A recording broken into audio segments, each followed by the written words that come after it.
इन तस्वीरों में आप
आप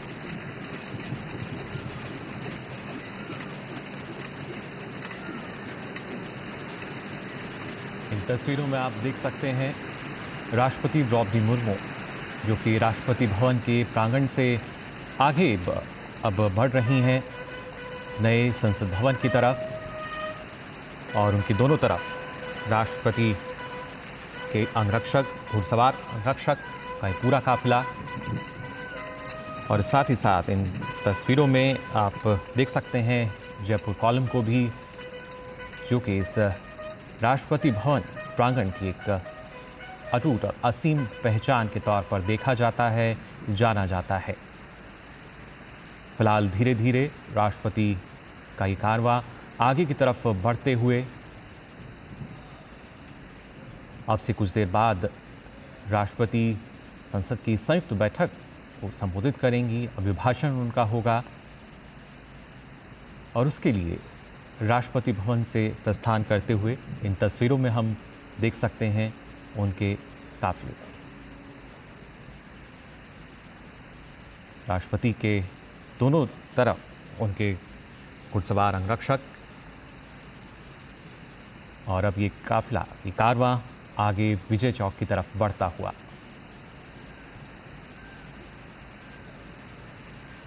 राष्ट्रपति भवन से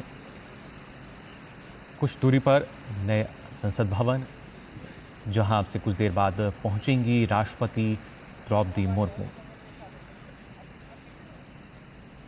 और आप देख सकते हैं इन तस्वीरों में भी दूर तक जो नज़र जा रही है वो भारत की पहचान के तौर पर देखा जाता है। राष्ट्रपति भवन या जो इंडिया गेट की हम बात करें, फिलहाल ये जो कारवां है आगे बढ़ते हुए धीरे धीरे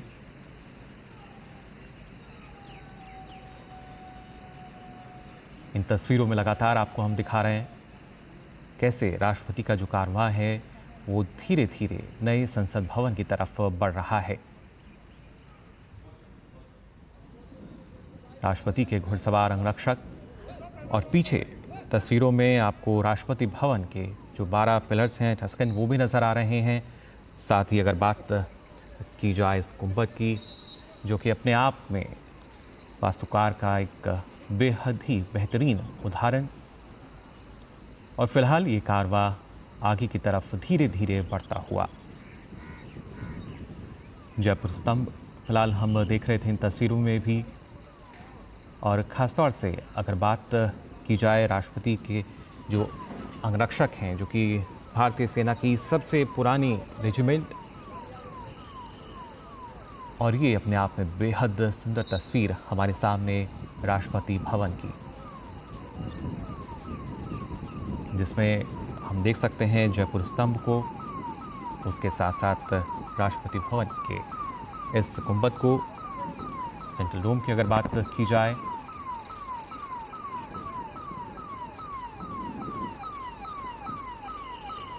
धीरे धीरे ये जो कारवां है आगे बढ़ रहा है नए संसद भवन की तरफ। राष्ट्रपति द्रौपदी मुर्मू, हमने देखा जब राष्ट्रपति भवन से उन्होंने प्रस्थान किया, उससे पहले राष्ट्रपति के जो अंगरक्षक हैं उन्होंने राष्ट्र सैल्यूट उनको दिया। और फिर ये कारवां राष्ट्रपति भवन से बाहर आकर आगे की तरफ धीरे धीरे बढ़ता हुआ हम देख सकते हैं। संसद की संयुक्त बैठक को संबोधित करने के लिए राष्ट्रपति द्रौपदी मुर्मू जो हैं राष्ट्रपति भवन से प्रस्थान कर चुकी हैं। उनके साथ उनके घुड़सवार अंगरक्षक। और अब से कुछ देर बाद करीब 11 बजे माना जा रहा है कि जो भाषण होगा उनका,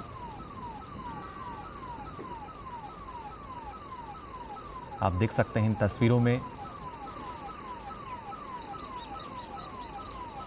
इन तस्वीरों में सीधे तौर पर, हालांकि अब से पहले भी इस तरह की जो तस्वीरें हैं वो हमने देखी हैं, लेकिन हर बार ये तस्वीरें जो हैं अपने आप में काफ़ी अनूठी नज़र आती है। एक नयापन इन तस्वीरों में, वास्तुशिल्प का एक अद्भुत नमूना राष्ट्रपति भवन, और उसी से आगे अब प्रस्थान करता हुआ राष्ट्रपति द्रौपदी मुर्मू का ये कारवां।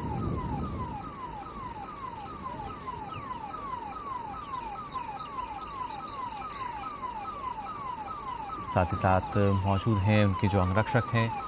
और उससे पहले हमने देखा था जब राष्ट्रपति द्रौपदी मुर्मू जो राष्ट्रपति भवन की करीब 31 आलीशान सीढ़ियाँ हैं उनसे उतरते हुए, साथ में उनके सैन्य सचिव पीछे थे, जबकि एडीसी आगे चल रहे थे। और अब ये जो कारवां है लगातार आगे की ओर बढ़ रहा है, विजय चौक की तरफ और फिर नए संसद भवन की तरफ।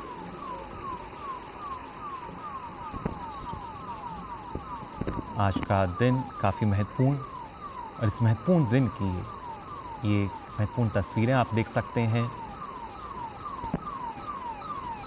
विजय चौक पर पहुंचा है राष्ट्रपति द्रौपदी मुर्मू का एक कारवां, जो कि अब लगातार आगे की ओर बढ़ रहा है। धीरे धीरे प्रस्थान राष्ट्रपति कर रही हैं नए संसद भवन की तरफ। अब से कुछ देर बाद उनका अभिभाषण होगा।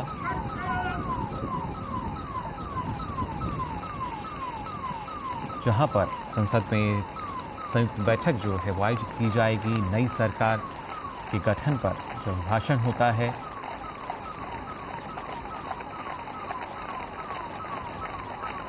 फिलहाल इन तस्वीरों में आप देख सकते हैं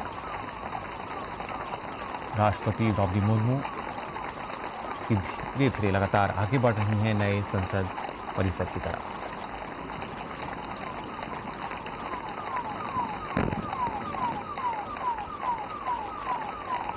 अपने आप में काफ़ी मनमोहक ये तस्वीरें, और ख़ास तौर से जिस तरीके से जो मौसम है वो भी आज खुशगवार नज़र आ रहा है। हालांकि जो देश की जनता है उनको इंतज़ार भी था कि राष्ट्रपति जब राष्ट्रपति भवन से प्रस्थान करेंगी तो क्या वो शाही बग्गी में नज़र आएंगी, लेकिन मौसम जिस तरह का है उसके चलते फिलहाल इन तस्वीरों में हम देख सकते हैं राष्ट्रपति द्रौपदी मुर्मू का जो कारवां है वो लगातार आगे बढ़ते हुए नए संसद भवन की तरफ। साथ ही राष्ट्रपति के घुड़सवार अंगरक्षक, जो कि भारतीय सेना की सबसे पुरानी रेजिमेंट, और ये तस्वीरों में आप देख सकते हैं अब से कुछ देर बाद अभिभाषण होगा उनका, यानी जो संयुक्त बैठक है वो होगी। फिलहाल परिसर में यहाँ पहुँचते हुए राष्ट्रपति का ये कारवां।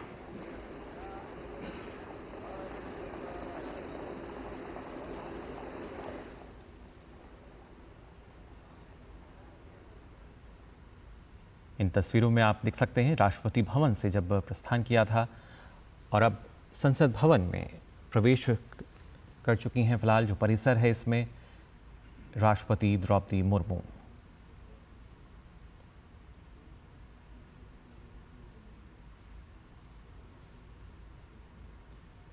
संसद भवन में राष्ट्रपति का ये जो कारवां है प्रवेश करते हुए, और अब से कुछ देर बाद जैसा लगातार आपको हम बता रहे हैं जो अभिभाषण है वो होगा राष्ट्रपति का, जिसमें ना सिर्फ सरकार की जो नीतियां रही हैं किस तरीके से कारगर रहीं, बल्कि जो रोड मैप है वो क्या रहेगा, किस तरीके से देश हित में जो नीतियां हैं वो लागू की गई हैं, कितनी कारगर रही हैं, इसकी जानकारी वो साझा करेंगी। फिलहाल उनके अंगरक्षकों का ये काफिला जो लगातार आगे बढ़ रहा है परिसर में पहुंच चुकी हैं, और इन तस्वीरों में आप देख सकते हैं प्रधानमंत्री नरेंद्र मोदी, साथ ही उपराष्ट्रपति जगदीप धनखड़ को।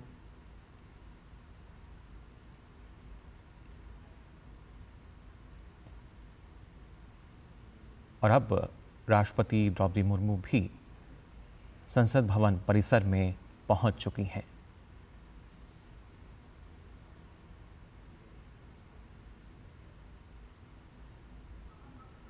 और यहाँ पर अगर देखा जाए जिस तरीके से पहले से ही इन तस्वीरों में मैंने आपको दिखाया, उपराष्ट्रपति जगदीप धनखड़, प्रधानमंत्री नरेंद्र मोदी जो हैं वो मौजूद हैं और इंतज़ार कर रहे हैं कि अब जो राष्ट्रपति हैं पहुँचेंगी यहाँ पर।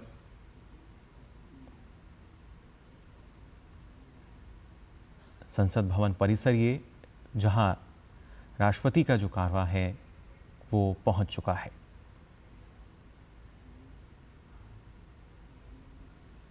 इन तस्वीरों में आप देख सकते हैं, सीधी तस्वीरें ये संसद भवन परिसर की, जहां पहुंच चुकी हैं राष्ट्रपति द्रौपदी मुर्मू।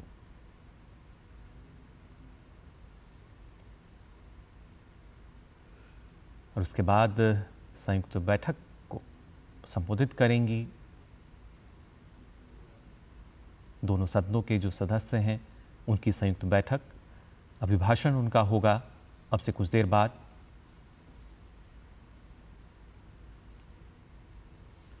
और जब हम बात करते हैं हमारे देश की, खासतौर से ना सिर्फ संस्कृति विरासत, बल्कि उनमें से ये एक झलक फिलहाल हम देख भी पा रहे हैं। जो राष्ट्रपति का काफिला है वो अब फिलहाल संसद भवन परिसर में है।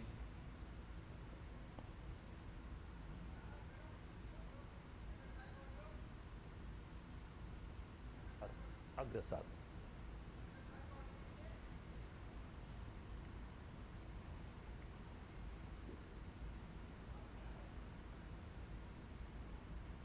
ये राष्ट्रपति का वाहन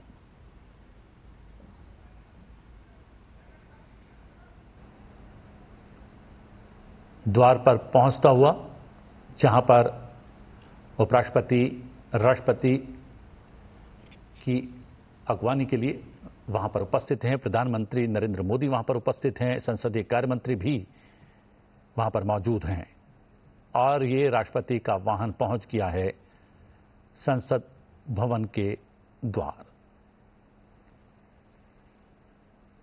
सीधी तस्वीरें आप देख सकते हैं, संसद भवन के गज द्वार से सीधी तस्वीरें अपने टेलीविजन स्क्रीन पर संसद टीवी के माध्यम से राष्ट्रपति पहुंच गई हैं। उपराष्ट्रपति, प्रधानमंत्री वहां पर मौजूद हैं। संसदीय कार्य मंत्री किरण रिजिजू भी वहां पर मौजूद हैं।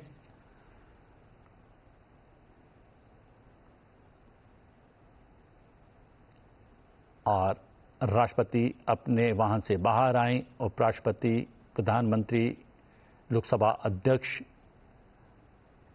ने उनका स्वागत किया। गार्ड ऑफ ऑनर दिया जाता हुआ राष्ट्रपति द्रौपदी मुर्मू को।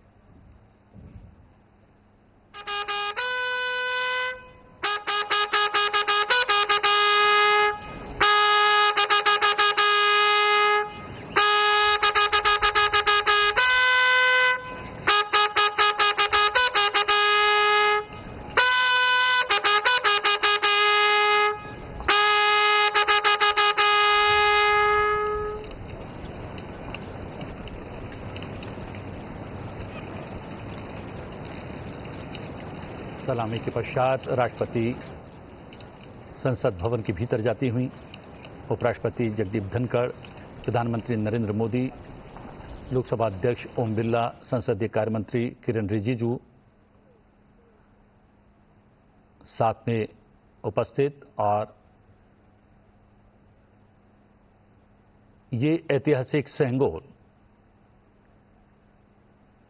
जी हां, पारंपरिक राजदंड सेंगोल की अगुवाई में निचले सदन यानी लोकसभा के कक्ष तक जाएंगी राष्ट्रपति द्रौपदी मुर्मू। ऐतिहासिक क्षण, ऐतिहासिक पल, ऐतिहासिक तस्वीरें सीधे संसद टीवी पर।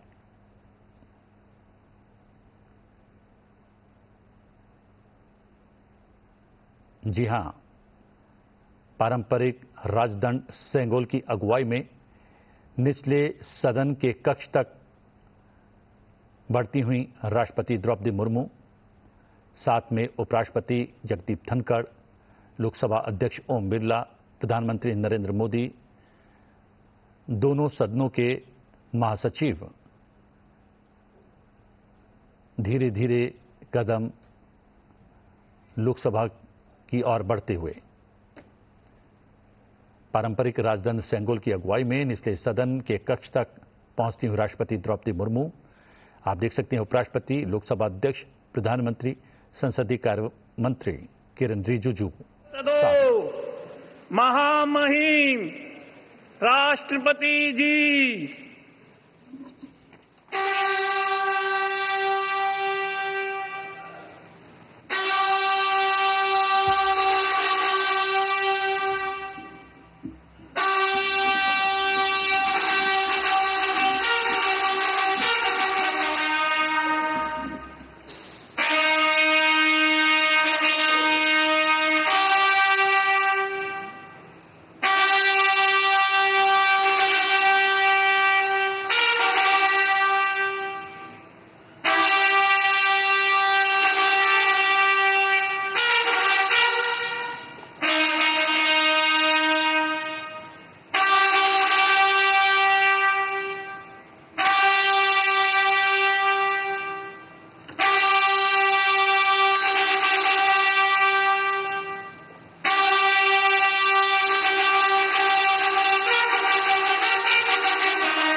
माननीय सदस्यगण, मैं 18वें लोकसभा के सभी नवनिर्वाचित सदस्यों को बहुत बहुत बधाई और शुभकामनाएं देती हूँ। आप सभी यहाँ देश के मतदाताओं का विश्वास जीतकर आए हैं। देश सेवा और जन सेवा का ये सौभाग्य बहुत कम लोगों को मिलता है। मुझे पूरा विश्वास है आप राष्ट्र प्रथम की भावना के साथ अपना दायित्व निभाएंगे, 140 करोड़ देशवासियों की आकांक्षाओं की पूर्ति का माध्यम बनेंगे। मैं श्री ओम बिरला जी को लोकसभा के अध्यक्ष की गौरवपूर्ण भूमिका के निर्वहन के लिए शुभकामनाएं देती हूँ। उनके पास सार्वजनिक जीवन का बहुत व्यापक अनुभव है। मुझे विश्वास है कि वे लोकतांत्रिक परंपराओं को अपने कौशल से नई ऊंचाई से देने में सफल होंगे। माननीय सदस्यगण, मैं आज कोटि कोटि देशवासियों को की तरफ से भारत के चुनाव आयोग का भी आभार व्यक्त करती हूँ। ये दुनिया का सबसे बड़ा चुनाव था। करीब 64 करोड़ मतदाताओं ने उत्साह और उमंग के साथ अपना कर्तव्य निभाया है।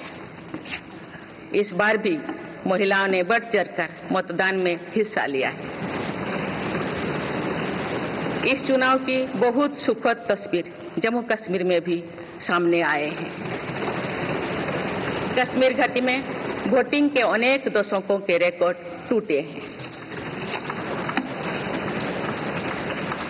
बीते 4 दशकों में कश्मीर में हमने बंद और हड़ताल के बीच कम मतदान का दौर ही देखा था। भारत के दुश्मन इसको वैश्विक मंचों पर जम्मू कश्मीर की राय के रूप में दुष्प्रचारित करते रहे। लेकिन इस बार कश्मीर घाटी ने देश और दुनिया में ऐसे हार ताकत को करारा जवाब दिया है। पहली बार इस लोकसभा चुनाव में घर पर जाकर भी मतदान कराया गया है। मैं लोकसभा चुनाव से जुड़ी हर कर्मी को सराहना करती हूं और अभिनंदन करती हूं। माननीय सदस्यगण, 2024 के लोकसभा चुनाव की चर्चा आज पूरी दुनिया में हो रही है। दुनिया देख रही है कि भारत के लोगों में लगातार तीसरी बार स्थिर और स्पष्ट बहुमत की सरकार बनाई है।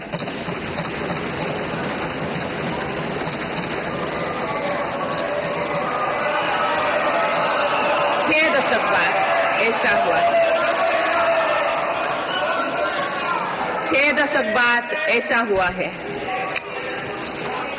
ऐसा समय में जो भारत के लोगों की आकांक्षाएं सर्वोच्च स्तर पर है, लोगों ने मेरी सरकार पर लगातार तीसरी बार भरोसा जताया है।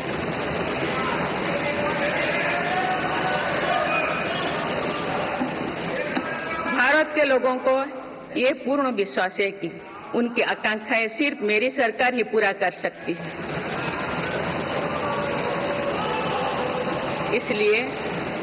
इसलिए 2024 का ये चुनाव नीति, नियत, निष्ठा और निर्णयों पर विश्वास का चुनाव रहा है।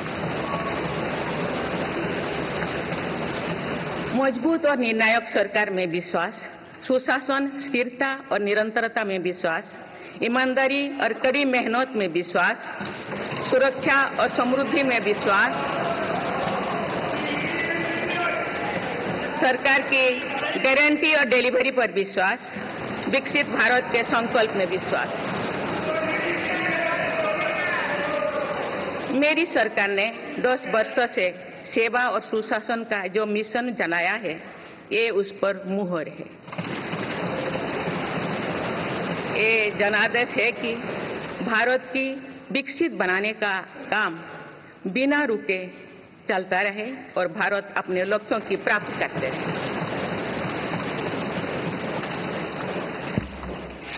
माननीय सदस्यगण, 18वीं लोकसभा कई मायनों में एक ऐतिहासिक लोकसभा है। ये लोकसभा अमृतकाल के शुरुआती वर्षों में गठित हुई है। ये लोकसभा देश के संविधान को अपनाने के 75वें वर्षों की भी साक्षी बनेगी।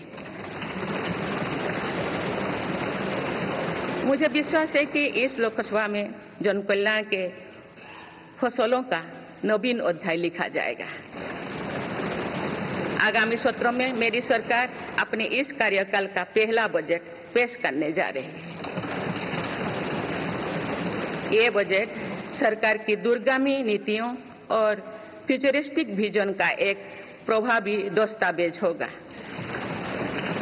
इस बजट में बड़े आर्थिक और सामाजिक निर्णयों के साथ ही अनेक ऐतिहासिक कदम भी देखने को मिलेंगे। भारत के तेज विकास की जन आकांक्षाओं का पूरा करने के लिए रिफॉर्म्स की गति अब और तेज की जाएगी।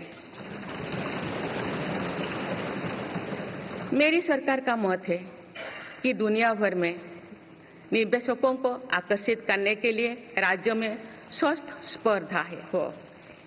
यही कॉम्पिटिटिव कोऑपरेटिव फेडरलिज्म की सच्ची स्पिरिट है। राज्यों के विकास से देश का विकास, इसी भावना के साथ हम आगे बढ़ते रहेंगे। माननीय सदस्यगण, रिफॉर्म, परफॉर्म और ट्रांसफॉर्म के संकल्प ने आज भारत को दुनिया की सबसे तेजी से बढ़ने वाली अर्थव्यवस्था बना दिया है। 10 साल में भारत 11वें नंबर की अर्थव्यवस्था से ऊपर उठकर 5वें नंबर पर पहुंचा है। साल 2021 से लेकर साल 2024 के बीच भारत में औसतन 8% की रफ्तार से विकास किया है और ये ग्रोथ सामान्य समय में नहीं हुई है। बीती वर्षों में हमने 100 साल की सबसे बड़ी आपात देखी। वैश्विक महामारी के कालखंड और विश्व के अलग अलग कोने में चल रही संघर्षों के बावजूद भारत ने ये विकास दर हासिल की है। ये बीते 2 साल के रिफॉर्म्स और राष्ट्रहित के लिए किए गए फैसला के कारण संभव है। आज भारत अकेले ही दुनिया की ग्रोथ में 15% का योगदान दे रही है। अब मेरी सरकार भारत को विश्व की तीसरे नंबर की इकोनॉमी बनाने में जुटी हुई है। इस लक्ष्य की प्राप्ति विकसित भारत की नींव को भी मजबूत करने में काम करेगी। माननीय सदस्यगण, मेरी सरकार अर्थव्यवस्था के तीनों स्तंभों मैन्युफैक्चरिंग, सर्विसेज और एग्रीकल्चर को बराबर महत्व दे रही है। पीएलआई स्कीम्स और ईज ऑफ डूइंग बिजनेस से बड़े पैमाने पर निवेश और रोजगार के अवसर बढ़ रही है। पारंपरिक सेक्टर्स के साथ साथ सनराइज सेक्टर्स को भी मिशन मोड पर बढ़ावा दिया जा रहा है। चाहे सेमीकंडक्टर हो या सोलर हो, चाहे इलेक्ट्रिक व्हीकल हो या इलेक्ट्रॉनिक्स गुड्स हो, चाहे ग्रीन हाइड्रोजन हो या बैटरीज हो, चाहे एयरक्राफ्ट कैरियर्स हो या फाइटर जेट्स हो, भारत इन सब सेक्टर्स में अपना विस्तार कर रहा है। लॉजिस्टिक्स कॉस्ट को कम करने के लिए भी मेरी सरकार लगातार प्रयास कर रही है। सरकार सर्विस सेक्टर को भी मजबूत करने में जुटे हैं। आज आईटी से लेकर टूरिज्म तक, हेल्थ से लेकर वेलनेस तक हर सेक्टर में भारत लीडर बन रहा है और इससे बड़ी संख्या में रोजगार और स्वरोजगार के नए मौके बन रहे हैं। माननीय सदस्यगण, पिछले 10 वर्षों में मेरी सरकार द्वारा ग्रामीण अर्थव्यवस्था के हर पहलू पर बहुत जोर दिया गया है। गांव में कृषि आधारित उद्योगों, डेयरी और फिशरीज आधारित उद्योगों का विस्तार किया जा रहा है। इसमें भी सहकारिता को प्राथमिकता दी गई है। सरकार किसानों उत्पाद संघ, एफपीओ और फैक्स जैसे सरकारी संगठनों का एक बड़ा नेटवर्क बना रही है। छोटे किसानों की बड़ी समस्या भंडारण से जुड़े होती है, इसलिए मेरी सरकार ने सहकारिता क्षेत्र में दुनिया की सबसे बड़ी भंडारण योजना पर काम शुरू कर चुकी है। किसान अपने छोटे खर्चे पूरे करने के लिए इसके लिए पीएम किसान सम्मान निधि के तहत उन्हें 3,20,000 करोड़ रुपये से ज्यादा राशि दे सकते हैं। मेरी सरकार के नए कार्यकाल के शुरुआत दिनों से ही किसानों को 20,000 करोड़ रुपया से अधिक की राशि ट्रांसफर की जा चुकी है। सरकार ने खरीफ फसलों के लिए एमएसपी में भी रिकॉर्ड वृद्धि की है। माननीय सदस्यगण, आज का भारत अपनी वर्तमान जरूरतों को ध्यान में रखते हुए अपनी कृषि व्यवस्था में बदलाव कर रहा है। हम ज्यादा से ज्यादा आत्मनिर्भर हो और ज्यादा से ज्यादा निर्यात से किसानों की आमदनी बढ़े, इस सोच के साथ नीतियां बनाई गई है, निर्णय लिए गए हैं। जैसे भारत दलहन और तिलहन में दूसरे देशों पर निर्भरता कम करने के लिए देश के किसानों को हर संभव मदद दे रहे हैं। ग्लोबल मार्केट में किस तरह के फूड प्रोडक्ट की डिमांड ज्यादा है, इसके आधार पर नई रणनीति बनाई जा रही है। आजकल ऑर्गेनिक उत्पादों को लेकर दुनिया में डिमांड तेजी से बढ़ रही है। भारत के किसानों के पास इस डिमांड को पूरा करने के भरपूर क्षमता है। इसलिए सरकार प्राकृतिक खेती और इससे जुड़ी उत्पादों की सप्लाई चेन को सशक्त कर रही है। ऐसे प्रयासों से किसानों का खेती पर होने वाला खर्च भी कम होगा और उनकी आय भी और बढ़ेगी। माननीय सदस्यगण, आज का भारत दुनिया की चुनौतियां बढ़ाने के लिए नहीं बल्कि दुनिया को समाधान देने के लिए माना जाता है। विश्व बंधु के तौर पर भारत ने अनेक वैश्विक समस्याओं के समाधान को लेकर पहल की है। जलवायु परिवर्तन से लेकर खाद्य सुरक्षा तक, पोषण से लेकर सस्टेनेबल एग्रीकल्चर तक हम अनेक समाधान दे रहे हैं। हमारे मोटे अनाज श्री अन्न की पहुंच सुपर फूड के तौर पर दुनिया के कोने कोने में हो, इसके लिए भी अभियान चल रहा है। भारत की पहल पर पूरी दुनिया ने वर्ष 2023 में इंटरनेशनल मिलेट्स ईयर मनाया है। आपने देखा है, हाल ही में पूरी दुनिया ने अंतर्राष्ट्रीय योग दिवस भी मनाया है। भारत की इस महान परंपरा की प्रतिष्ठा विश्व में लगातार बढ़ रही है। योग और आयुष को बढ़ावा देकर भारत एक स्वस्थ विश्व के निर्माण में मदद कर रही है। मेरी सरकार ने रिन्यूएबल एनर्जी क्षमता भी कई गुना बढ़ाई है। हम जलवायु से जुड़े लक्ष्यों को निर्धारित समय से पहले प्राप्त करने की दिशा दिखा रहा है। नेट जीरो के लिए आज भारत के प्रयास कई दूसरे देशों को प्रेरित कर रहे हैं। इंटरनेशनल सोलर अलायंस जैसे पहल पर आज रिकॉर्ड संख्या में दुनिया के देश हमारे साथ जुड़े हैं। माननीय सदस्यगण, आने वाला समय ग्रीन एरा यानी हरित युग का है। मेरी सरकार इसके लिए भी हर जरूरी कदम उठा रही है।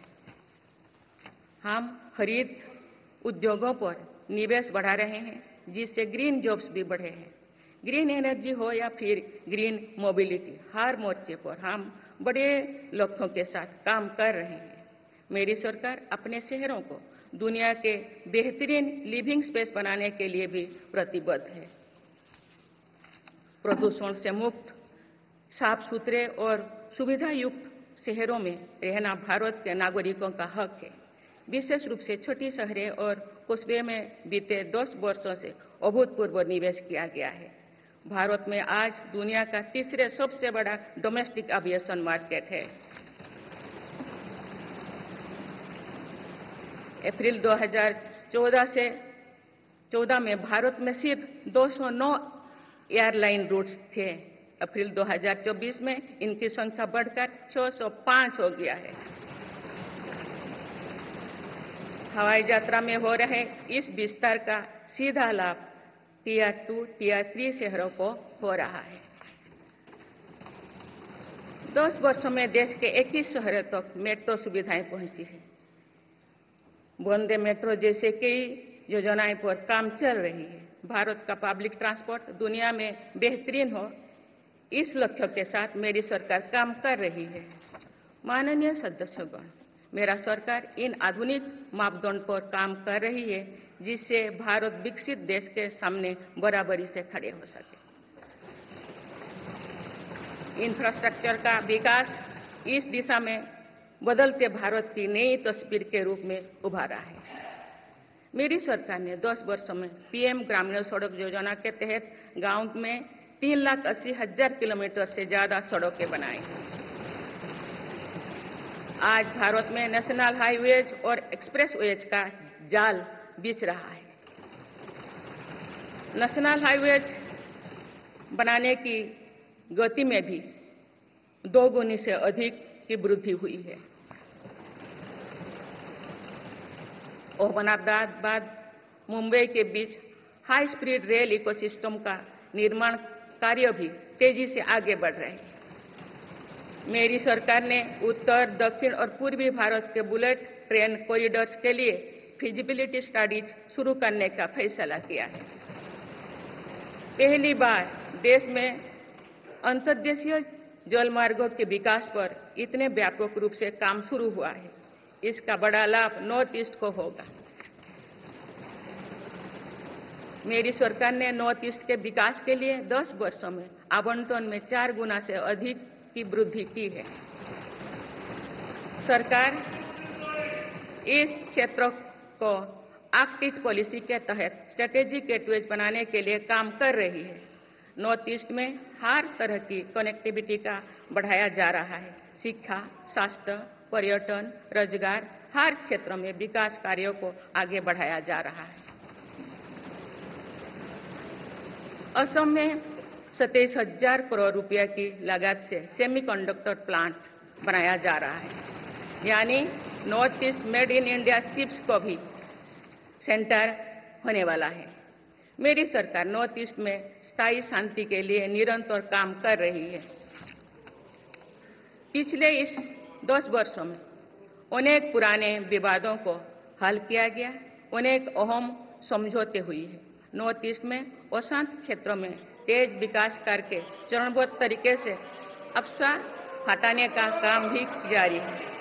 देश के हर क्षेत्रों में विकास के ये नए आयाम भारत के भविष्य का उद्घोष कर रहे हैं। माननीय सदस्य, वुमेन लेड डेवलपमेंट के लिए समर्पित मेरी सरकार ने महिला सशक्तिकरण के एक नई युग की शुरुआत की है। देश की नारी शक्ति लंबे समय तक लोकसभा और विधानसभा में अधिक भागीदारी की मांग कर रही थी। आप उनके पास नारी शक्ति बंधन अधिनियम की ताकत है। सरकार की योजनाओं की वजह से पिछले एक दशक में महिलाओं का आर्थिक सामर्थ्य बढ़ा है। आप जानते हैं कि बीते 10 वर्षों में बने 4 करोड़ पीएम आवास में से ज्यादातर महिलाओं के नाम ही आवंटित हुई है। आप तीसरी कार्यकाल के शुरुआत में ही सरकार ने 3 करोड़ नए घर बनाने की स्वीकृति दे दी है। इनमें से भी अधिकतर घर महिलाओं के नाम पर ही आवंटित होंगे। बीते 10 वर्षों में 10 करोड़ महिलाएं सेल्फ हेल्प ग्रुप्स से जुड़े हैं। मेरी सरकार ने 3 करोड़ महिलाओं को लखपति दीदी बनाने के लिए व्यापक अभियान चलाए हैं। इसके लिए सेल्फ हेल्प ग्रुप्स को आर्थिक मदद भी बढ़ाई जा रही है। सरकार का प्रयास है कि महिलाओं का कौशल बढ़े, कमाई के साधन बढ़े और उनका सम्मान भी बढ़े। नमो ड्रोन दीदी योजना इस लक्ष्य की पूर्ति में सहायक बन रही है। इस योजना के तहत हजारों सेल्फ हेल्प ग्रुप्स की महिलाओं को ड्रोन दिए जा रहे हैं। ड्रोन पायलट बनने की ट्रेनिंग भी दी जा रही है। मेरी सरकार ने हाल ही में कृषि खेती सखी कार्यक्रम भी शुरू किया है। इसके तहत अभी तक सेल्फ हेल्प ग्रुप्स की 30,000 महिलाओं को कृषि सखी के रूप में प्रमाण पत्र दिए गए हैं। कृषि सखियों को आधुनिक खेती की टेक्निक में प्रशिक्षण किया जा रहा है ताकि वे कृषि को और आधुनिक बनाने में किसानों की मदद कर सकें।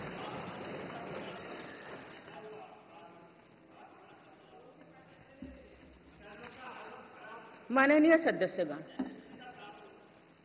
मेरी सरकार का ये भी प्रयास है कि महिलाएं अधिक से अधिक बचत कर सकें। बैंक खातों में जमा राशि पर बेटियों को ज्यादा ब्याज देने वाला सुकन्या समृद्धि योजना की लोकप्रियता से हम परिचित हैं। मुफ्त राशन और सस्ते गैस सिलेंडर की योजना से महिलाओं को बहुत लाभ हो रहा है। अब मेरी सरकार बिजली का बिल 0 करने और बिजली बेचकर कमाई करने की योजना भी लाई है।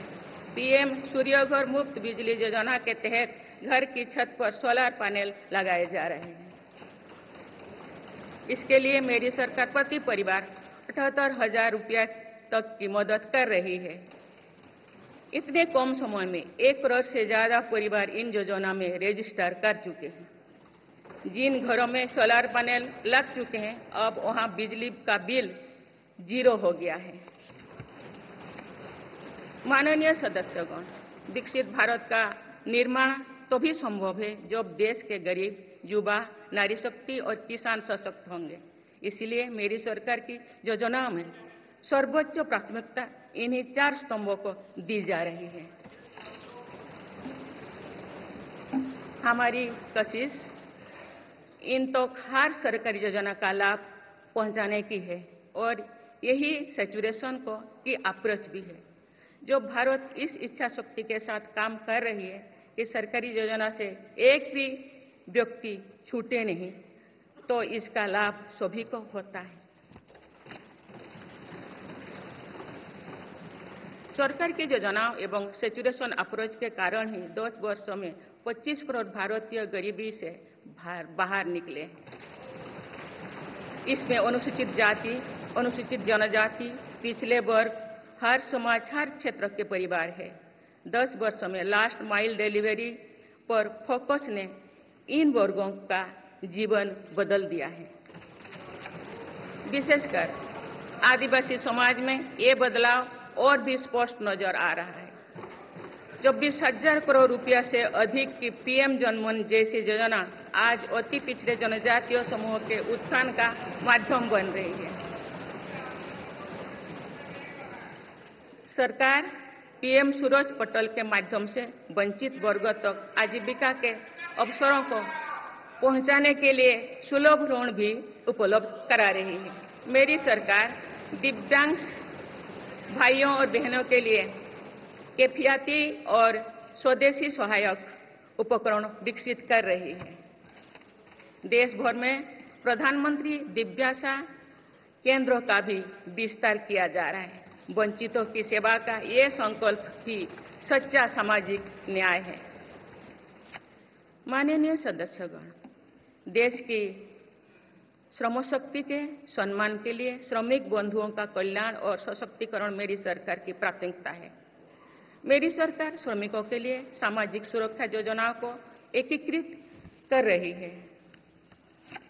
डिजिटल इंडिया तथा डाकघरों के नेटवर्क का उपयोग करके दुर्घटना और जीवन बीमा के कवरेज को बढ़ाने का काम हो रहा है। पीएम स्वनिधि का विस्तार किया जाएगा और ग्रामीणों और सेमी अर्बन क्षेत्रों के रेहड़ी पटरी वाले भाइयों बहनों को भी इसके दायरे में लाया जाएगा। माननीय सदस्यगण, बाबा साहेब डॉक्टर भीमराव अंबेडकर का मानना था कि किसी भी समाज की प्रगति समाज के निचले तबके की प्रगति पर निर्भर करती है।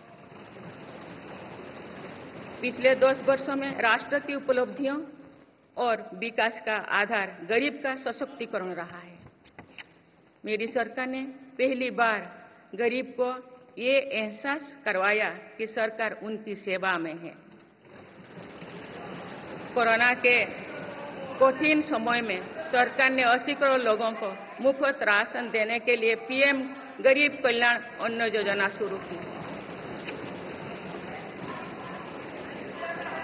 इस योजना का लाभ उन परिवारों को भी मिल रहा है जो गरीबी से बाहर निकले हैं, ताकि उनके कदम वापस पीछे ना जाए। स्वच्छ भारत अभियान में भी गरीब के जीवन की गरिमा से लेकर उसके स्वास्थ्य तक का राष्ट्रीय महत्व का विषय बनाया है। पहली बार देश में करोड़ों गरीबों के लिए शौचालय बनाया गया है। ये प्रयास हमें आश्वस्त करते हैं कि देश आज महात्मा गांधी के आदर्शों का सच्चे अर्थों में अनुसरण कर रहा है। मेरी सरकार 55 करोड़ लाभार्थियों को आयुष्मान भारत योजना के तहत मुफ्त स्वास्थ्य सेवाएं भी उपलब्ध करवाए हैं। देश में 25,000 जन औषधि केंद्रों को खोलने का काम भी तेजी से चल रहा है। आप इस क्षेत्र में सरकार एक और निर्णय लेने जा रही है। आप आयुष्मान भारत योजना के तहत मुफ्त इलाज का लाभ 70 वर्ष से अधिक उम्र के सभी बुजुर्गों को भी मिलेगा। माननीय सदस्यगण, अक्सर विरोधपूर्वक मानसिकता और संकीर्ण स्वार्थ के कारण लोकतंत्र की मूल भावना का बहुत अहित हुआ है। इसका प्रभाव संसदीय प्रणाली पर भी पड़ता है और देश की विकास यात्रा पर भी पड़ता है। देश में कई दशकों तक अस्थिर सरकार के दौर में कई सरकारें चाहते हुए भी ना रिफॉर्म कर पाए और ना ही आवश्यक निर्णय ले पाए। भारत की जनता ने निर्णायक बनकर इस स्थिति को बदला है। बीते 10 वर्षों में ऐसे अनेक रिफॉर्म्स हुई है जिनका बहुत लाभ देश को आज मिल रहा है।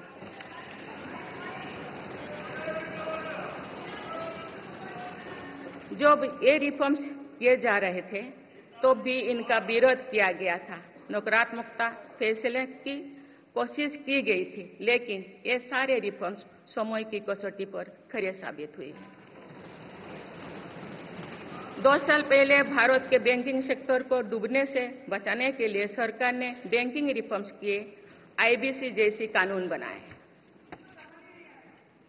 आज इन्हीं रिफॉर्म्स ने भारत के बैंकिंग सेक्टर को दुनिया के सबसे मजबूत बैंकिंग सेक्टर में से एक बना लिया है। हमारे सार्वजनिक क्षेत्रों के बैंक आज मजबूत और लाभदायक हैं। सार्वजनिक क्षेत्रों के बैंकों के लाभ 2023-24 में 1.4 लाख करोड़ रुपए को पार कर गया, जो पिछले वर्षों की तुलना में 35% अधिक है। हमारे बैंकों की मजबूती उन्हें ऋण आधार का विस्तार करने और राष्ट्र के आर्थिक विकास में योगदान करने के लिए सक्षम बनाती है। सरकारी बैंकों का एनपीए भी लगातार कम हो रही है। आज एसबीआई रिकॉर्ड मुनाफे पर है। आज एलआईसी पहले से कहीं अधिक मजबूत है। आज एचएएल भी देश की डिफेंस इंडस्ट्री को ताकत दे रही है। आज जीएसटी भारत की इकोनॉमी को फॉर्मलाइज करने का, व्यापार कारोबार को आसान बनाने का माध्यम बना रहे हैं। अप्रैल महीने में पहली बार जीएसटी कलेक्शन ने 2 लाख करोड़ रुपए का स्तर पार कर गया है।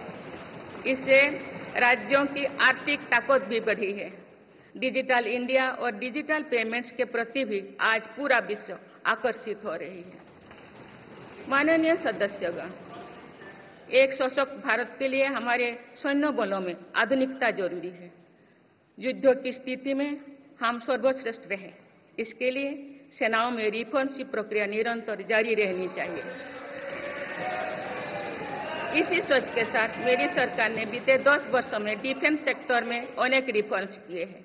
जीडीएस जैसे रिफॉर्म्स ने हमारी सेनाओं को नई मजबूती दी है। मेरी सरकार ने डिफेंस सेक्टर को आत्मनिर्भर बनाने के कई महत्वपूर्ण कदम उठाए हैं। ऑर्डिनेंस फैक्ट्रीज के रिफॉर्म से डिफेंस सेक्टर को बहुत लाभ हुआ है। 40 से अधिक ऑर्डिनेंस फैक्ट्रीज को 7 निगमों में संगठित करने से उनकी क्षमता और दक्षता दोनों बढ़ी है। ऐसे ही रिफॉर्म्स के कारण भारत आज 1 लाख करोड़ रुपए से अधिक की डिफेंस मैन्युफैक्चरिंग कर रहा है।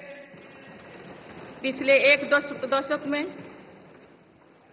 हमारे डिफेंस एक्सपोर्ट 18 गुना अधिक होकर 21,000 करोड़ रुपया तक पहुंच चुका है। फिलीपींस के साथ ब्रह्मास मिसाइल का रक्षा सौदा डिफेंस एक्सपोर्ट के क्षेत्र में भारत की पहचान मजबूत कर रहा है। सरकार ने युवाओं और उनके स्टार्टअप्स को बढ़ावा देकर आत्मनिर्भर डिफेंस सेक्टर की मजबूत नींव तैयार की है। मेरी सरकार उत्तर प्रदेश और तमिलनाडु में 2 डिफेंस कॉरिडोर्स भी विकसित कर रही है। हम सभी के लिए एक खुशी की बात है कि पिछले वर्ष हमारी सैन्य जरूरतों की लगभग 70% खरीद भारतीय उद्योगों से ही की गई है। हमारी सेनाओं ने 500 से अधिक सैन्य साजो सामान को विदेशों में नहीं मंगाना तय किया है। ये सभी हथियार और उपकरण अब सिर्फ भारतीय कंपनियों से ही खरीद की जाएगी। मेरी सरकार ने सैनिकों के हितों को भी हमेशा प्राथमिकता दी है। तभी 4 दशक के बाद 1 रैंक 1 पेंशन को लागू किया गया है। इसके तहत अब तक 1,20,000 करोड़ रुपया दिए जा चुके हैं। शहीद सैनिकों के सम्मान के लिए सरकार ने कर्तव्य पथ के एक छोर पर नेशनल वॉर मेमोरियल की स्थापना भी की है। ये प्रयास केवल वीर जवानों के प्रति कृतज्ञ राष्ट्रों का नमन ही नहीं है, बल्कि राष्ट्र प्रथम की अनवरत प्रेरणा का स्रोत भी है। माननीय सदस्यगण, मेरी सरकार देश के हर युवा को बड़े सपने देखने और उन्हें साकार करने के लिए जरूरी माहौल बनाने में जुटी है। बीते 10 वर्षों में ऐसे हर अवरोध को हटाया गया है जिसके कारण युवाओं को परेशानी थी। पहले अपने ही प्रमाण पत्रों को अटेस्ट करने के लिए युवाओं को भटकना पड़ता था। अब युवा सेल्फ अटेस्टेड करने का काम कर रहे हैं। केंद्र सरकार की ग्रुप सी, ग्रुप डी भर्तियों से इंटरव्यू को खत्म किया गया है। पहले जो विद्यार्थी सिर्फ भारतीय भाषा में पढ़ाई करते थे, उनके साथ अन्याय की जाती थी। मेरी सरकार ने नई राष्ट्रीय शिक्षा नीति लागू कर इस अन्याय को दूर करने के लिए कदम उठाए हैं। युवाओं को अब भारतीय भाषा में इंजीनियरिंग की पढ़ाई का विकल्प भी मिला है। विगत 10 वर्ष में देश में 7 नई IIT, 16 ट्रिपल IIT, 7 IIM, 15 नए एम्स, 315 मेडिकल कॉलेज और 390 विश्वविद्यालय स्थापित किया गया है। मेरी सरकार इन संस्थानों को और मजबूत बनाकर आवश्यकता के अनुसार इनकी संस्था को भी बढ़ाएंगे। सरकार एक डिजिटल विश्वविद्यालय बनाने की दिशा में भी काम कर रही है। अटल टिंकरिंग लैब्स, स्टार्टअप इंडिया और स्टैंडअप इंडिया जैसे अभियान हमारे युवाओं का सामर्थ्य बढ़ा रहे हैं। इन्हीं प्रयासों से आज भारत दुनिया का तीसरा सबसे बड़ा स्टार्टअप इकोसिस्टम बन चुका है। माननीय सदस्यगण, सरकार का ये निरंतर प्रयास है कि देश के युवाओं को अपनी प्रतिभा दिखाने का उचित अवसर मिले। सरकारी भर्ती हो या फिर परीक्षाएं, सुनिए, परीक्षाएं किसी भी कारण से इनमें रुकावट आए, ये उचित नहीं है। इनमें शुचिता और पारदर्शिता बहुत जरूरी है। हाल ही में कुछ परीक्षाओं में हुई पेपर लीक की घटनाओं की निष्पक्ष जांच और दोषियों को कड़ी से कड़ी सजा दिलवाने के लिए मेरी सरकार प्रतिबद्ध है। इससे पहले भी हमने देखा है कि कई राज्यों में पेपर लीक की घटनाएं होती रही है। इस पर दलीय राजनीति से ऊपर उठकर देशव्यापी ठोस उपाय करने की जरूरत है। संसद ने भी परीक्षा में होने वाली गड़बड़ियों के विरुद्ध एक सख्त कानून बनाया है। मेरी सरकार परीक्षाओं से जुड़ी संस्थाओं, उनके कामकाज के तरीके, परीक्षा प्रक्रिया सभी में बड़ी सुधार करने की दिशा में काम कर रही है। माननीय सदस्यगण, मेरी सरकार ने युवाओं की राष्ट्र निर्माण में भागीदारी और बढ़ाने के लिए मेरा युवा भारत माय भारत अभियान की शुरुआत भी की है। इसमें अब तक 1.5 करोड़ से अधिक युवाओं का पंजीकरण हो चुका है। इस पहल से युवा में नेतृत्व कौशल और सेवा भावना का बीजारोपण होगा। आज हमारे युवाओं को खेलों में भी आगे बढ़ने के नए अवसर मिल रहे हैं। मेरी सरकार के प्रभावी प्रयासों का परिणाम है कि भारत के युवा खिलाड़ी वैश्विक मंचों पर रिकॉर्ड संख्या में मेडल्स जीत रहे हैं। कुछ ही दिनों बाद पेरिस ओलंपिक्स में भी शुरू होने वाले जा रहे हैं। ओलंपिक्स में देश का प्रतिनिधित्व करने वाले हर खिलाड़ी पर हमें गर्व है। मैं उन्हें अपनी शुभकामनाएं देती हूं। इन उपलब्धियों को और आगे ले जाने के लिए भारतीय ओलंपिक संघ 2036 ओलंपिक्स खेलों की मेजबानी की तैयारी भी कर रही है। माननीय सदस्यगण, जुलाई की 1 तारीख से देश में भारतीय न्याय संहिता भी लागू हो जाएगी।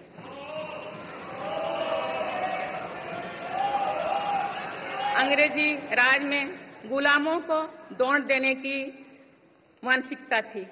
दुर्भाग्य से आजादी के अनेक दशकों तक गुलामी के दौर की यही दंड व्यवस्था चलती रही।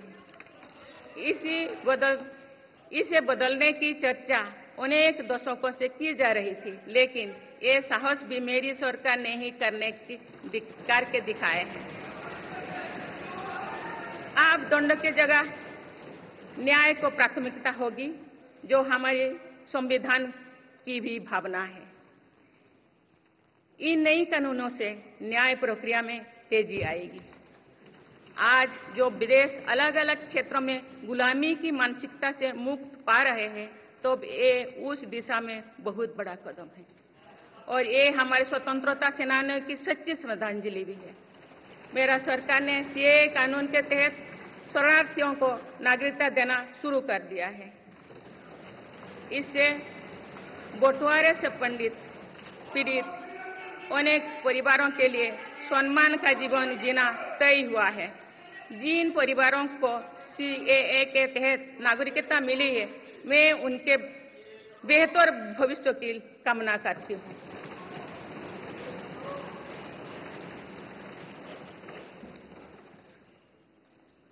माननीय सदस्यगण, मेरी सरकार भविष्य निर्माण के प्रयासों के साथ ही भारतीय संस्कृति के वैभव और विरासत को फिर से स्थापित कर रही है। हाल में नालंदा यूनिवर्सिटी के भव्य कैंपस के रूप में इसमें एक नया अध्याय जुड़ा है। नालंदा सिर्फ एक यूनिवर्सिटी मात्र नहीं थी, बल्कि ये वैश्विक ज्ञान केंद्र के रूप में भारत के गौरवशाली अतीत का प्रमाण थी।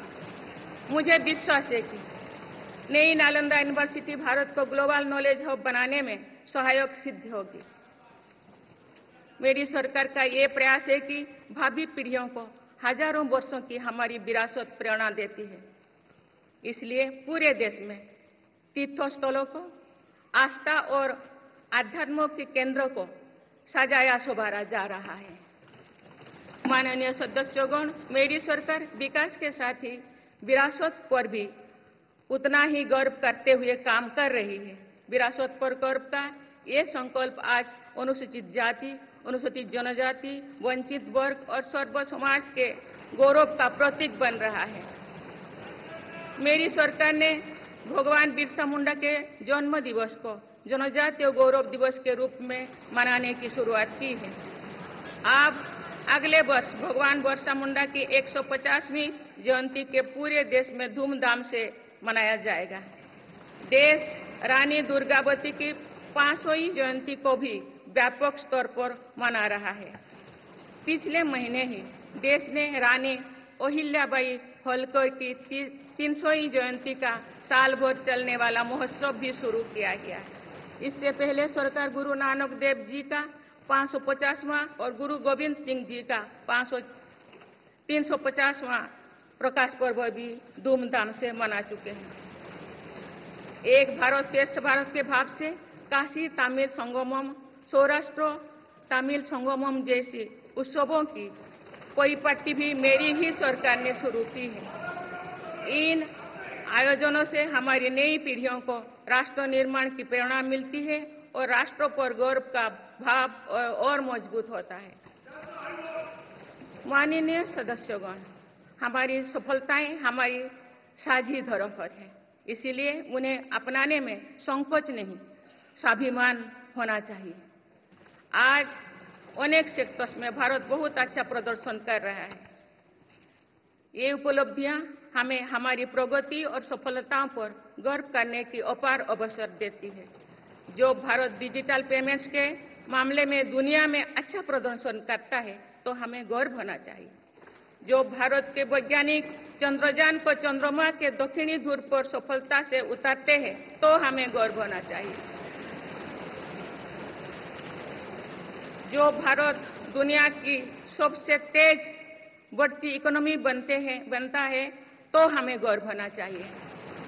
जो भारत इतना बड़ा चुनाव अभियान बिना बड़ी हिंसा और अराजकता से पूरा कराए, तो भी हमें गर्व होना चाहिए। आज पूरा विश्व हमें मदर ऑफ डेमोक्रेसी के रूप में सम्मान देता है। भारत के लोगों ने हमेशा लोकतंत्र के प्रति अपना पूर्ण विश्वास प्रकट किया है। चुनाव से जुड़ी संस्थाओं पर पूरा भरोसा जताया है। स्वस्थ लोकतंत्र को बनाए रखने के लिए हमें इस विश्वास को सहेज कर रखना है, इसकी रक्षा भी करना है। हमें याद रखना होगा, लोकतांत्रिक संस्थाओं और चुनावी प्रक्रिया पर लोगों के विश्वास को चोट पहुंचाना उसी डाल को काटना जैसे जिस पर हम सब बैठे हैं। हमारे लोकतंत्रों की विश्वसनीयता को ठेस पहुंचाने की हर कोशिश की सामूहिक आलोचना होना चाहिए। हम सभी को वो दौर याद है जो बैलेट पेपर छीन लिया जाता था, लूट लिया जाता था। मतदान प्रक्रिया को सुरक्षित बनाने के लिए ईवीएम को अपनाने का फैसला किया गया था। पिछले कई दशकों में ईवीएम में सुप्रीम कोर्ट से लेकर जनता की अदालत तक हर कसौटी को पार किया है। माननीय सदस्यगण, मैं आप सभी सदस्यों से अपनी कुछ और चिंताएं भी साझा करना चाहती हूँ। मैं चाहूंगी कि आप सभी इन विषयों पर चिंतन मनन करके इन विषयों पर ठोस और सकारात्मक परिणाम देश को दें। आज की संचार क्रांति के युग है में विघटनकारी ताकतें लोकतंत्र को कमजोर करने और समाज में दरार डालने की साजिश रच रहे हैं। ये ताकतें देश के भीतर भी है और देश के बाहर भी संचालित हो रहे हैं। इसके द्वारा अफवाह फैलाने का, जनता को भ्रम में डालने का, मिस इन्फॉर्मेशन का सहारा लिया जा रहा है। इस स्थिति को ऐसे ही बेरोक-टोक नहीं चलने दिया जा सकता है। आज के समय में टेक्नोलॉजी हर दिन और उन्नत हो रही है। ऐसे में मानवता के विरुद्ध इनका गलत उपयोग बहुत घातक है। भारत ने विश्व मंच पर भी इन चिंताओं को प्रकट किया है और एक ग्लोबल फ्रेमवर्क की वकालत की है। हम सभी का दायित्व है कि इन प्रवृत्ति को रोकें, इस चुनौती से निपटने के लिए नए रास्ते खोजें। माननीय सदस्यगण, 21वीं सदी के इस तीसरे दशक में आज ग्लोबल ऑर्डर एक नया शक्ल ले रहा है। मेरी सरकार के प्रयासों से आज भारत विश्व बंधु के रूप में दुनिया को नया भरोसा दे रही है। मानव केंद्रित अप्रोच रखने की वजह से भारत आज किसी भी संकट के समय फास्ट रेस्पॉन्डर और ग्लोबल साउथ की बुलंद आवाज बना है। कोरोना का महासंकट हो, भूकंप जैसी कोई त्रासदी हो या फिर युद्धों की स्थितियां, भारत मानवता को बचाने में आगे रहा है। भारत को देखने का विश्व का नजरिया कैसे बदला है, ये इताली में हुई G7 समिट में भी हम सभी ने अनुभव किया है। भारत ने अपनी G20 अध्यक्षता के दौरान भी विश्व को अनेक मुद्दों पर एकजुट किया है। भारत की अध्यक्षता के दौरान ही अफ्रीकन यूनियन को G20 का स्थायी सदस्य बनाया गया है।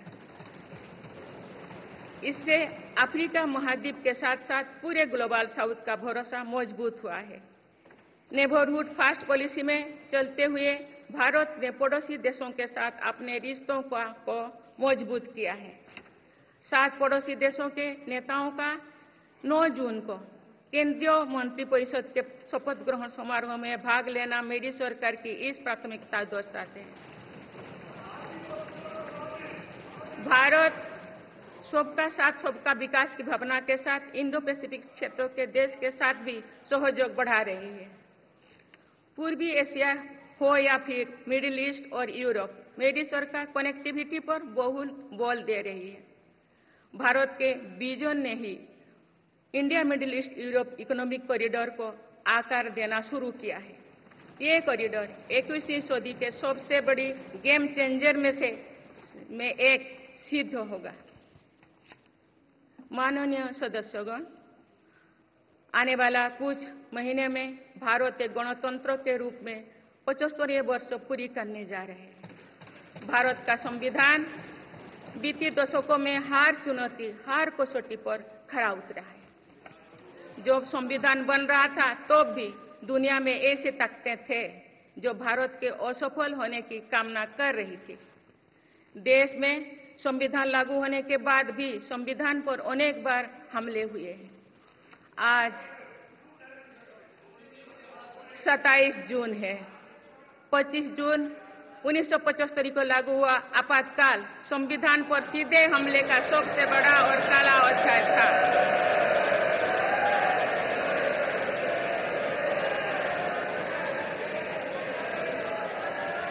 तो पूरे देश में हाहाकार मच गया था, लेकिन ऐसी असंवैधानिक ताकतों पर देश ने विजय प्राप्त करके दिखाया, क्योंकि भारत के मूल में गणतंत्र की परंपराएं रही है। मेरी सरकार भी भारत के संविधान को सिर्फ राजकाज का माध्यम भर नहीं मानती, बल्कि हमारा संविधान जन चेतना का हिस्सा हो, इसके लिए हम प्रयास कर रहे हैं।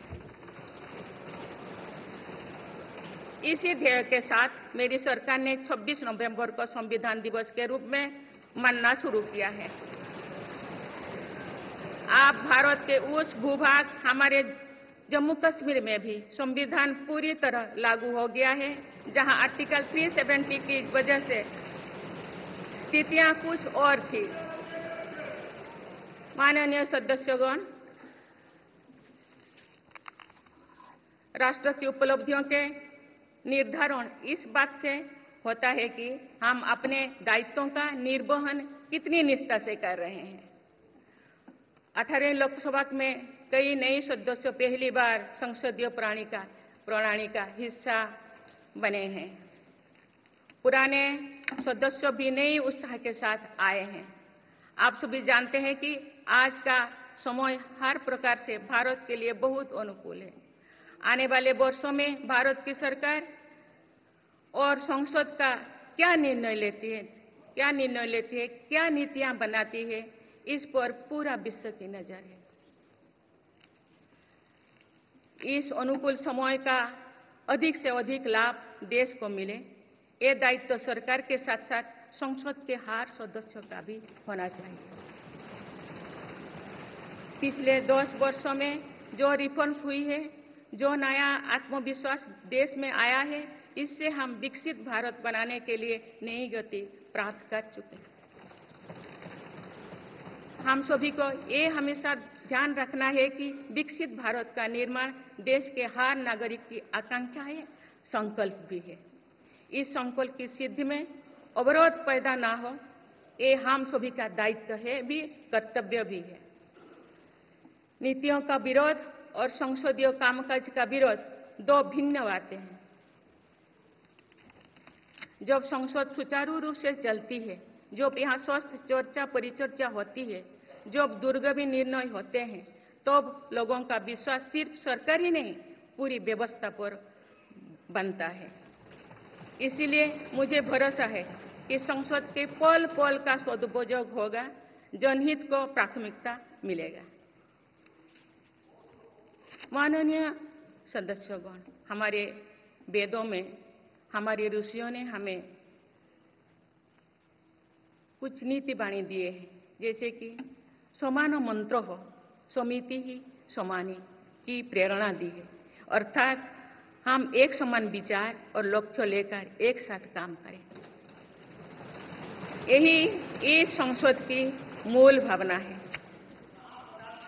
इसलिए जब भारत तीसरी नंबर की इकोनॉमी बनेगा, तो देश की इस सफलता में आपकी भी सहभागिता होगी।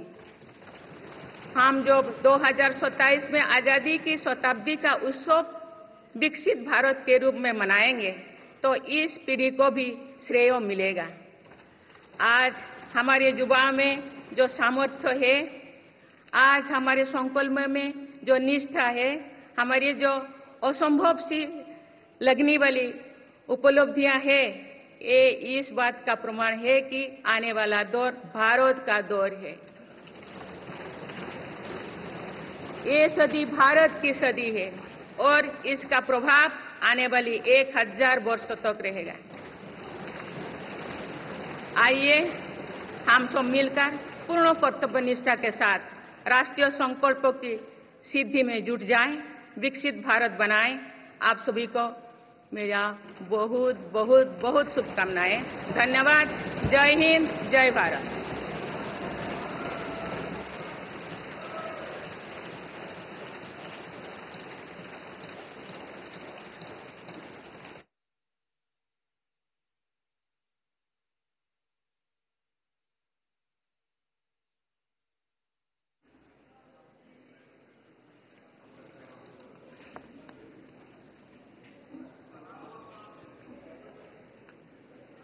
Honorable President, honorable members, I seek to read some parts from the English version of Honorable President's address, and the rest may be considered as read. Honorable members, I extend my heartiest congratulations and best wishes to all the newly elected members of the 18th Lok Sabha. I wish Shri Om Birla ji the very best for performing his exalted role as the Speaker of the Lok Sabha. Honorable members, I also express my gratitude to the Election Commission of India on behalf of crores of Indians today. This was the largest election in the world. The Kashmir Valley has broken all records of voter turnout in decades.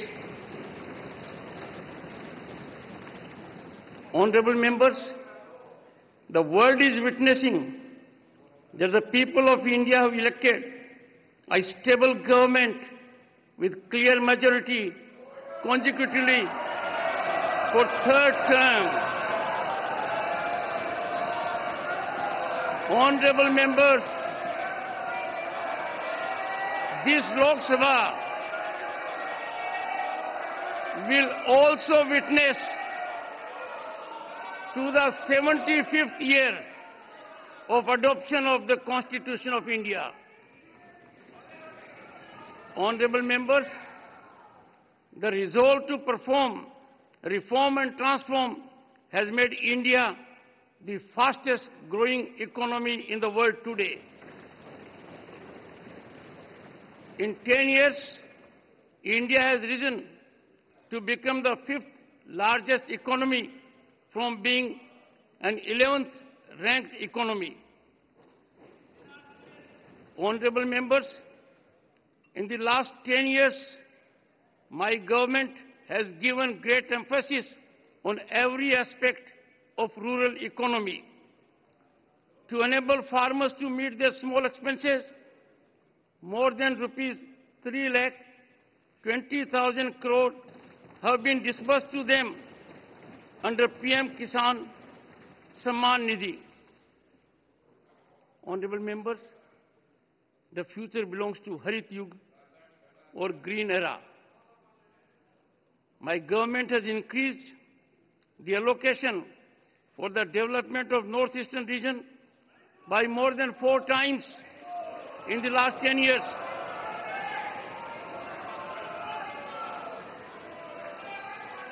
The government is working to make this region a strategic gateway under its Act East policy. Honorable members, my government, which is committed to women-led development, has started a new era of women empowerment. Today, they stand empowered by the enactment of Nari Shakti Vandan Adhiniyam. Honorable members, Baba Sahib Dr. Bhimrao Ambedkar said, I quote, "Progress of any society depends on the progress of the poorest sections of the society," unquote. Empowerment of the poor has been at the foundation of the achievements and progress of the nation in the last 10 years. Honorable members, often due to adversarial mindset and narrow selfishness, the basic spirit of democracy has been greatly undermined. It affects the parliamentary system as well as development journey of the nation. The people of India have now changed this situation by their decisive mandate. Honorable members, modernization of our armed forces is essential for a strong India. In the last decade, our defense exports have increased more than 18 times to the level of rupees 21,000 crore. Honorable members, for further increasing the participation of youth in the nation building, my government has launched Mera Yuva Bharat campaign. So far, more than 1.5 crore youth have registered for it. Today, our youth is getting new opportunities to move forward in sports as well. Due to effective efforts of my government, young Indian players are winning a record number of medals at global platforms. Honorable members, the Bharatiya Nyaya Sanhita will come into force in the country from 1st of July. During the British regime, there was a mindset to punish the subjects. Now justice will get priority over punishment, which also conforms to the spirit of our Constitution.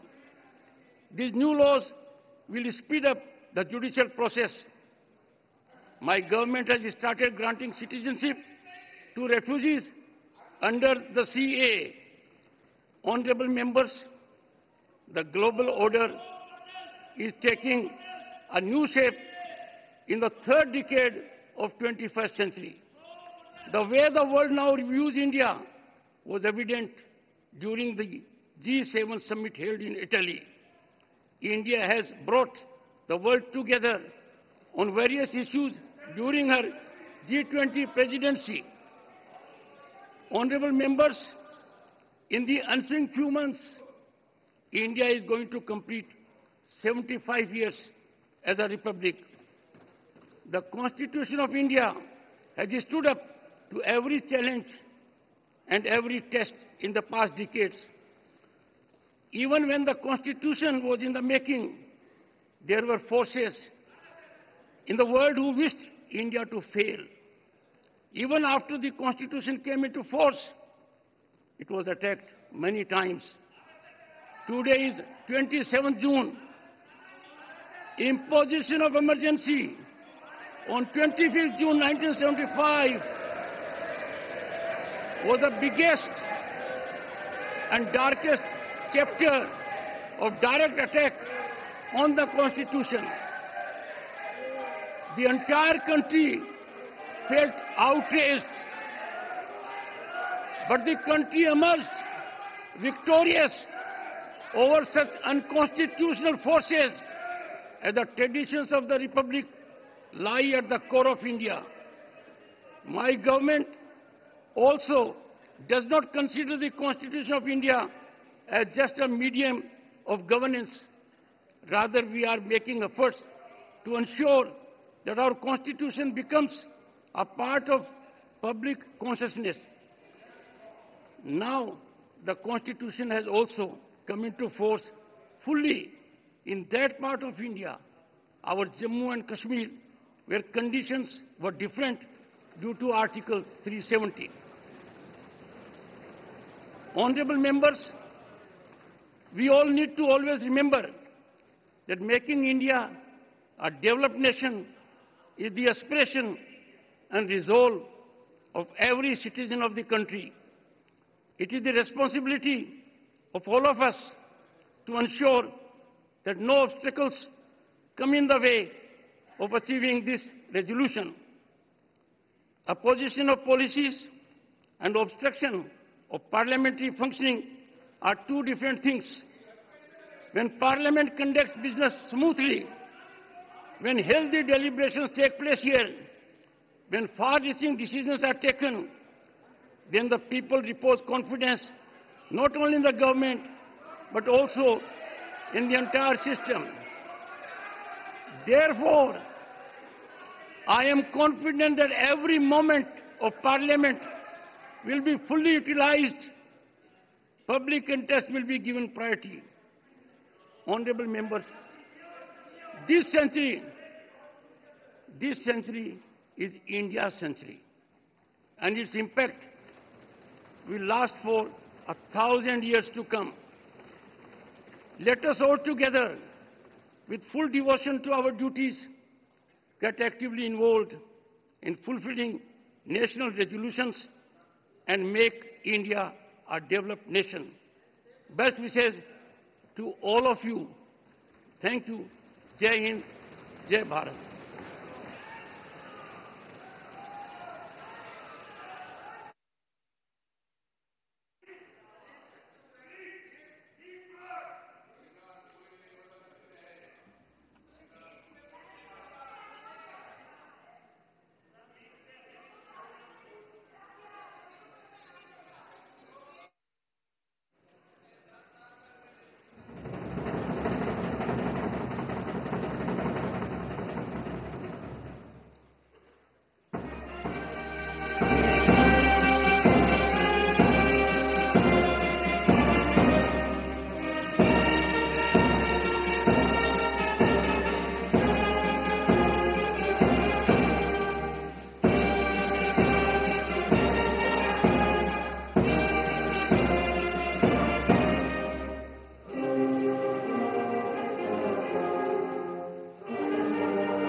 Draupadi Murmu का अभिभाषण समाप्त हो गया है। उन्होंने राज्यसभा लोकसभा के संयुक्त बैठक को संबोधित किया।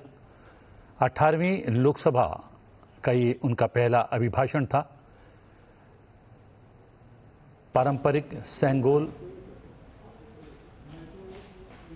के साथ उनका आगमन हुआ था और पवित्र पारंपरिक सेंगोल के साथ सदन से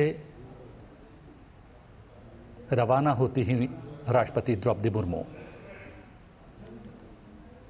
उपराष्ट्रपति, राज्यसभा सभापति जगदीप धनखड़, लोकसभा अध्यक्ष ओम बिरला,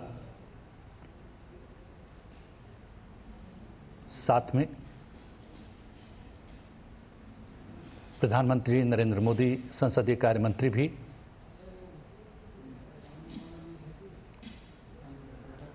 राष्ट्रपति संसद भवन से निकलकर बाहर आती हुई और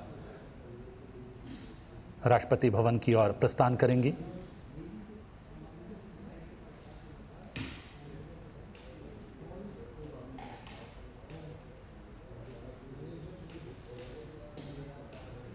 आगे आगे पारंपरिक पवित्र सेंगोल,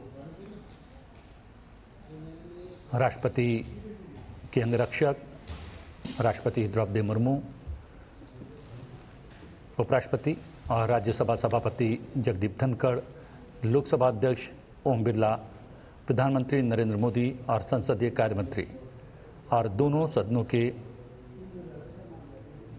सेक्रेटरी जनरल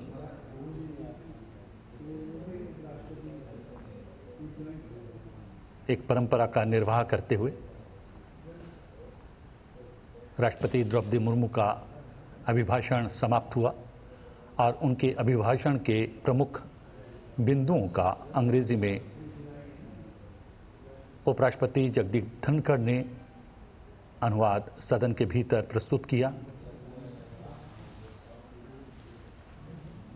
राष्ट्रपति द्रौपदी मुर्मू अपने वाहन की ओर जाने से पूर्व एक बार फिर से सलामी ग्रहण करेंगी।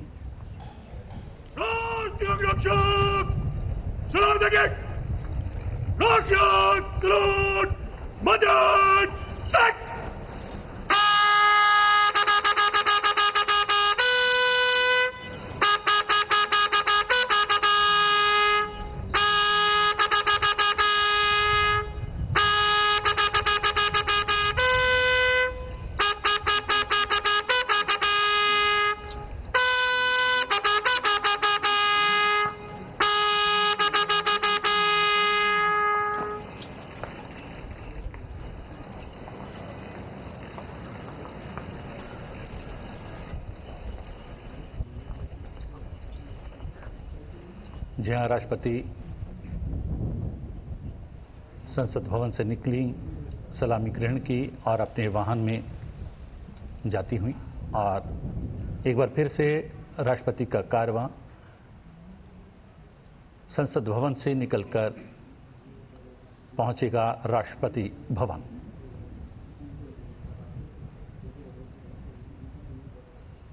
भारत की लोकतांत्रिक व्यवस्था और संसदीय प्रणाली की वृहद तस्वीर आप अपने टेलीविजन स्क्रीन पर देख रहे होंगे। 18वीं लोकसभा का पहला अभिभाषण कुछ क्षण पूर्व संपन्न हुआ राष्ट्रपति का और अब राष्ट्रपति भवन की ओर पुनः वापस रवाना होती हैं राष्ट्रपति द्रौपदी मुर्मू।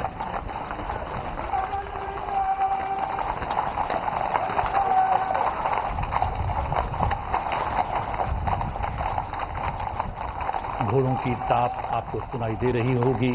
राष्ट्रपति के अंगरक्षक, उनका कारवां राष्ट्रपति के वाहन के साथ वापसी करता हुआ राष्ट्रपति भवन की ओर।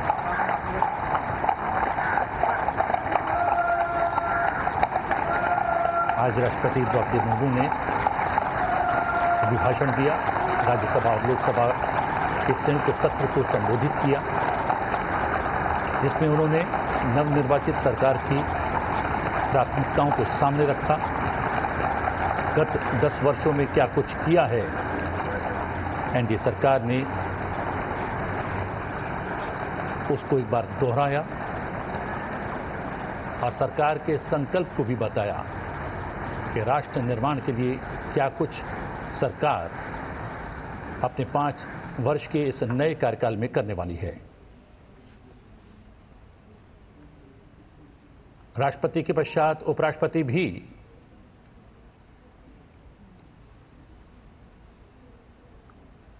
अपने निवास स्थान के लिए रवाना होते हुए, हम आपको बता दें कि आज से राज्यसभा का सत्र भी शुरू हो रहा है और अब से कुछ देर पश्चात जब राज्यसभा की कार्रवाई शुरू होगी वो आप संसद टीवी पर लाइव देख पाएंगे। लोकसभा की कार्रवाई भी अब से कुछ मिनटों के पश्चात प्रारंभ होगी, उसकी भी सीधी तस्वीरें आप संसद टीवी पर देख पाएंगे। फिलहाल जो तस्वीरें देख रहे हैं ये राष्ट्रपति के कारवां की है। राष्ट्रपति अभिभाषण के पश्चात वापस राष्ट्रपति भवन की ओर रवाना होती हुई। 18वीं लोकसभा का पहला अभिभाषण अब से कुछ क्षण पूर्व संपन्न हुआ राष्ट्रपति द्रौपदी मुर्मू का। राष्ट्रपति द्रौपदी मुर्मू के अभिभाषण के मुख्य अंशों, मुख्य बिंदुओं को अंग्रेजी में उपराष्ट्रपति राज्यसभा सभापति जगदीप धनखड़ ने सदन के भीतर प्रस्तुत किया और संसद भवन से दूर जाता हुआ राष्ट्रपति का ये कारवां, जैसा कि हमने आपको पूर्व में ही इंगित किया था, आज राजधानी दिल्ली में जमकर बादल बरसे हैं। अब बारिश थमी हुई है लेकिन मौसम सुहाना बना हुआ है। राष्ट्रपति का कारवां वापसी करता हुआ राष्ट्रपति भवन की ओर संसद भवन से।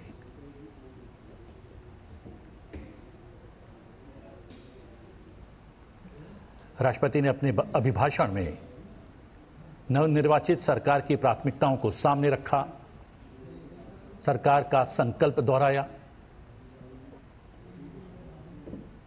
सरकार किस प्रकार पंक्ति में अंतिम खड़े हुए व्यक्ति तक विकास की बयार पहुंचाने के लिए प्रयासरत रहेगी, क्या कुछ नीतियां, योजना, परियोजनाएं सरकार के द्वारा लाई जाएगी, उस ब्लूप्रिंट को भी अपने अभिभाषण में उन्होंने प्रस्तुत किया।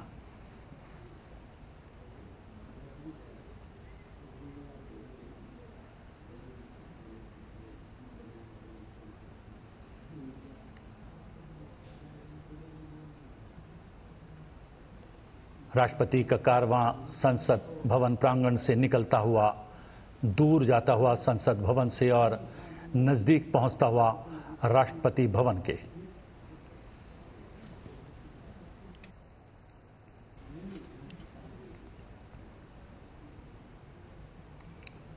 अठारहवीं लोकसभा का पहला अभिभाषण राष्ट्रपति का आज हुआ और अभिभाषण संपन्न करने के पश्चात राष्ट्रपति द्रौपदी मुर्मू संसद भवन से निकलकर राष्ट्रपति भवन की ओर जाती हुईं।